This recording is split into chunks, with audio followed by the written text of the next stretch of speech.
Marcus opens his benefits portal on a Tuesday during open enrollment, and there it is in bright, friendly green text. Company match, 100% up to 4%. Don't leave free money on the table. So he does what every financial expert on every podcast has told him to do. He bumps his contribution to exactly 4%, no more, because 4% is where the free money stops, and anything past that is apparently his problem. He closes the laptop feeling like a responsible adult for the first time all week. Spoiler: Marcus just made a mistake that won't cost him anything today. It'll cost him about $380,000 by the time he's 65, and he will never once feel it happen. My name is Horizon, and I want to talk about the 3 words that might be doing more damage to your retirement than any market crash ever could: free money. Because free is doing a lot of quiet, expensive lying in that sentence, and once you see how, you're going to look at your own contribution rate completely differently. Here's the trick, and it's a good one because it's not technically false. It's just missing everything that matters. When your employer says they'll match 100% of your contributions up to 4%, that part is true. If you put in $2,000, they put in $2,000. That is genuinely money that appears in your account that you did not earn through labor. Nobody's lying about that part. But free implies no cost, no conditions, no fine print.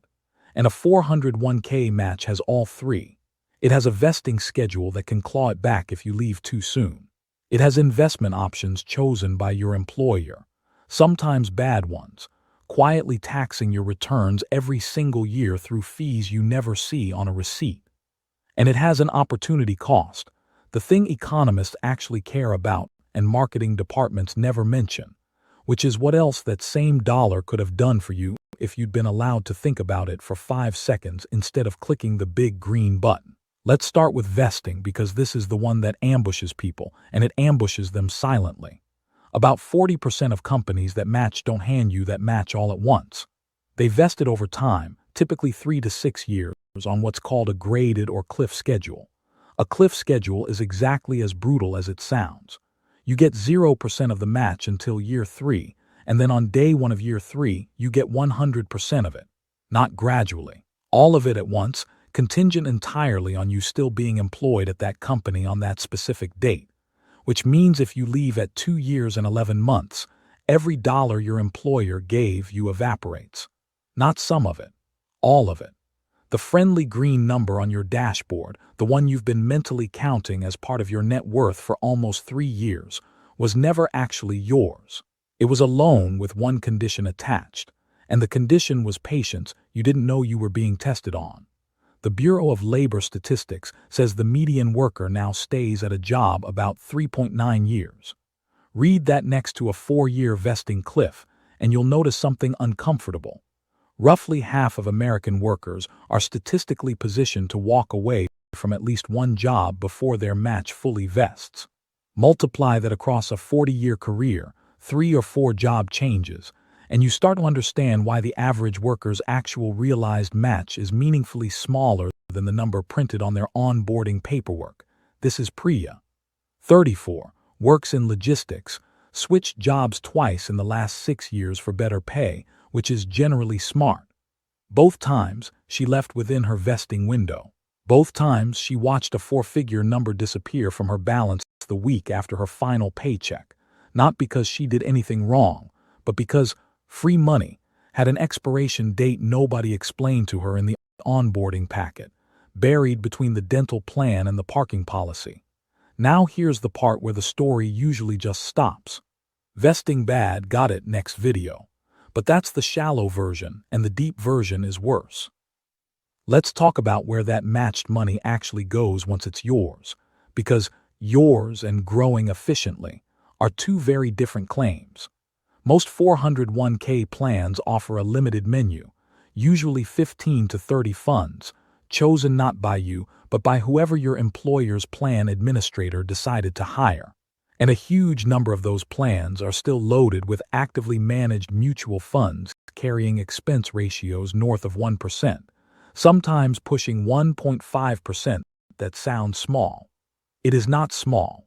Run the math on a 1% fee versus a 0.05% index fund fee, difference of 0.95%, compounded across 35 years on a $10,000 balance that never grows another dollar, and the 1% fund costs you roughly 27% of your final balance. Not 1%, 27%. Fees compound the same way returns do, except silently in the other direction, and nobody puts that number in green-friendly text on your dashboard. So here's the uncomfortable sequence. Your employer offers a match. You take it correctly, because free money that vests is still real money.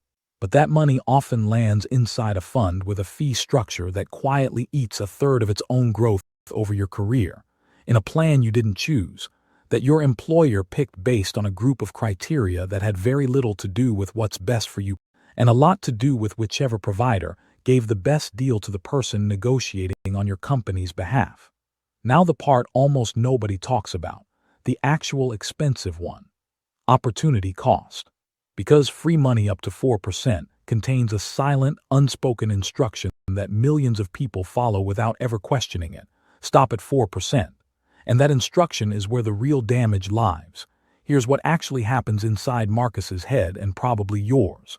The match caps at 4%, so his brain quietly files that number as the correct amount to save for retirement. Not because anyone told him that explicitly, because the structure implied it.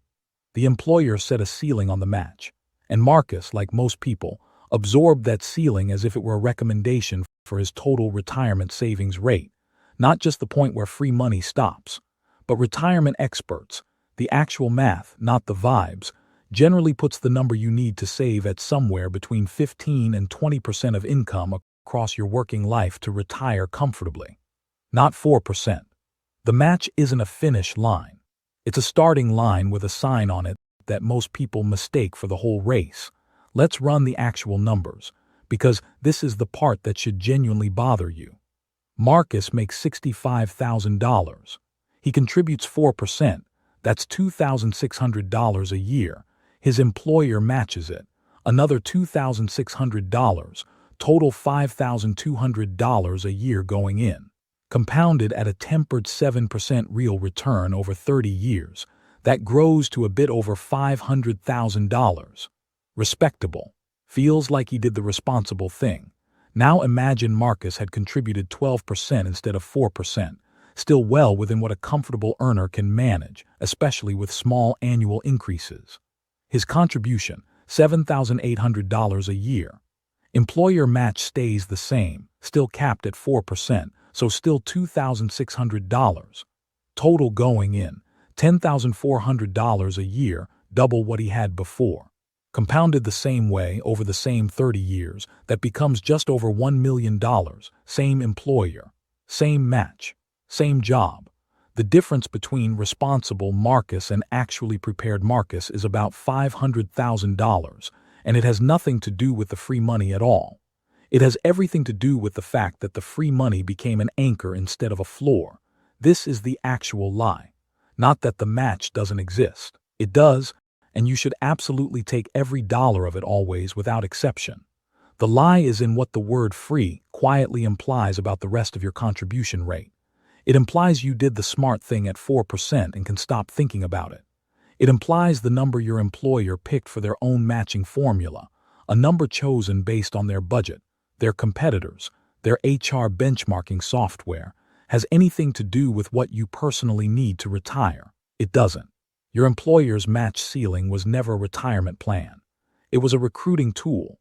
And this is where I need to be fair, because if I only tell you the damning version, I'm doing exactly what the free money slogan does in reverse. So let's Steelman it. The match genuinely is valuable. An instant 100% return on your first 4% is a real, guaranteed, unbeatable number that nothing else in investing can touch.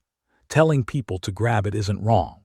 Auto-enrollment, which now covers the majority of large employer plans, has genuinely dragged millions of people into saving who otherwise wouldn't have. The same way it did with overall 401k participation, jumping from 65% to 86% over 2 decades once defaults changed. That's real, documented progress, and pretending otherwise would be dishonest. But look at what auto-enrollment actually defaults people into. Most auto-enrollment programs default new employees at 3%, sometimes with an auto-escalation of 1% per year up to some cap, often 6 or 10%, which means the system that successfully solved getting people to start saving quietly created a new, softer problem. It anchored an entire generation of workers to contribution rates that stop meaningfully short of what they actually need, dressed up in the language of the match, as if 4% or 6% were a finish line instead of a courtesy discount on the real number. Here's Denise, 47, a paralegal, been auto-enrolled at her firm for 11 years. Never touched her rate once. Never had to think about it, which is exactly the design. Her auto-escalation quietly carried her up to 6% 4 years ago and then stopped, because that's where her employer's plan capped the automatic increases. She assumed, reasonably, that the system was handling it. Nobody's system was handling it. The default did its one job, getting her started, and then went silent forever. The same way cruise control keeps you at 55 forever if you never touch the pedal again, right past your actual exit. Now, the number I said I'd come back to. The $380,000 gap. Take 2 workers, same income, same employer, same 4% match, same 7% return assumption over a 35-year career starting at 25. One contributes exactly enough to get the match and never adjusts it again, treating 4% as the whole plan. The other starts at the match, then raises their own contribution by 1 percentage point every single year for the first decade, then holds steady around 14%, a change so small each year it barely shows up as a smaller number on a pay stub. By 65, the first worker has a bit under $600,000. The second has just north of $980,000. The gap, roughly $380,000. Same employer generosity. Same market. Same 35 years. The entire difference is one habit, repeated quietly, that never once felt like a sacrifice in any single year it happened. That's the part that should actually bother you more than any fee, more than any vesting cliff. Fees and vesting schedules are real, and they're worth checking, genuinely. Go look at your plan's expense ratios this week. But they're rounding errors next to the cost of mistaking your employer's matching ceiling for your own retirement finish line. The vesting cliff can cost you a few $1,000s if you leave at the wrong time. The fee drag can cost you a meaningful chunk of your growth over decades. But anchoring your entire savings rate to a number your employer picked for unrelated reasons can cost you literally hundreds of thousands of dollars, and it will never once feel like a loss because nothing was ever taken from you. You just never put it in. So what do you actually do with this? First, always take the full match, every dollar immediately, no exceptions. That part of the advice was never wrong. Second, go look at your plan's vesting schedule this week. Actually read it. Know your real date, not the one you assume. Third, and this is the one that matters most, go find your plan's expense ratios, and if you're sitting in something above 0.5% with a cheaper index option available in the same menu, switch it today. It takes 10 minutes, and it's worth more than almost any other financial decision you'll make this year. And fourth, stop treating the match percentage as your retirement plan. It was never that. It's the tip, not the meal. Pick your own number 12, 15, wherever your actual number lands, and raise it by 1 point a year until you're there. The exact quiet trick that turned Marcus's $500,000 into $1 million without him ever feeling a single missed dinner out. Marcus is still at 4%. He hasn't logged back into the portal since open enrollment closed. He genuinely believes he did the smart thing because in a narrow, technical sense he did. He took the free money. He just doesn't know yet that free money was never the ceiling he thought it was. It was the floor. And somewhere between the green button and the fine print, an entire generation quietly agreed to stop climbing the second the free part ran out. You're not wrong to take the match. You're wrong if you think it was ever the whole plan.